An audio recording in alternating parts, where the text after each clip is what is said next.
Thalassaemia කියන රෝගය වැළැක්විය හැකියි. මේකේ දැන් කොටස් දෙකක් ඉන්නවනේ රෝගීන් සහ වාහක. ඒතර වාහක తত্ত্বය රෝග ලක්ෂණ වලින් තොරයි. ඒ හින්දා වාහක తত্ত্বය කවුරු වාහකද කියලා අපි දන්නේ නැහැ. රෝග ලක්ෂණයක් කිසිම දෙයක් පෙන්වන්නේ නැති හින්දා.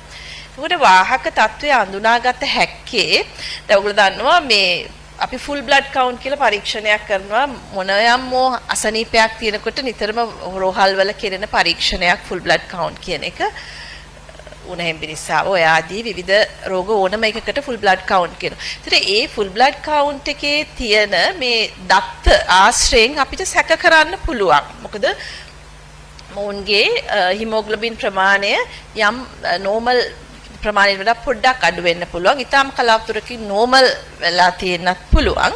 නමුත් යම් දත්ත වලින් අපිට සැක කරන්න පුළුවන් මොවුන් වාහකද කියලා. ඒ අනුව තහවුරු කරන පරීක්ෂණ වර්ග දෙකක් තියෙනවා. ඒ වර්ග දෙක පාවිතෙන් ඒ කියන්නේ HPLC සහ capillary electrophoresis කියන තහවුරු කරන පරීක්ෂණ දෙකෙන් අපිට තහවුරු කරන්න පුළුවන් ඔන්න වාහක තත්වයේ ඉන්නවාද කියලා.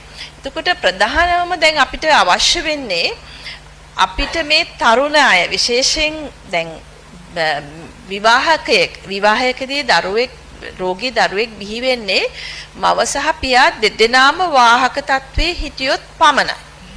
ඒතර මව හෝ පියා හෝ එක්කෙනෙක් වාහක තත්වයේ සිට අනික් කෙනාගේ එහෙම වාහක තත්වයක් නැත්නම් අපිට රෝගී දරුවෙක් බිහි වෙන්නේ නැහැ.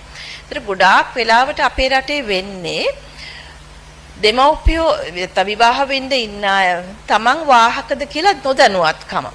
ඒතර අපිට කළ යුත්තේම සහ මේ පිළිබඳව වඩාත්ම දැනුම දිය යුත්තේ තරුණ ප්‍රජාවටත් තමන්ගේ වාහක තත්වය පරීක්ෂා කරගන්න කියලා. එතකොට යම් කෙනෙක්ට ඒ පණිවිඩය නිවැරදිව ගියා නම් අපිට මේ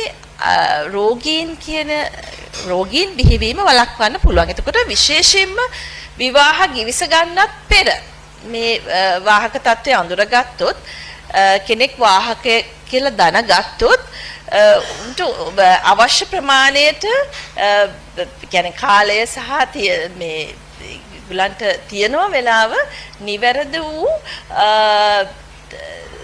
සහකාරයෙක් හෝ සහකාරයෙක් තෝරා ගන්න. ඉතින් ඒ හින්දා මම හිතන්නේ අපේ ප්‍රධානම පණිවිඩය විය යුත්තේ තරුණ ප්‍රජාවට ඔවුන් විවාහ ගිවිස ගැනීමට පෙර ඔවුන්ගේ තැලසීමියා තත්වය වාහකද කියලා බලා ගන්න.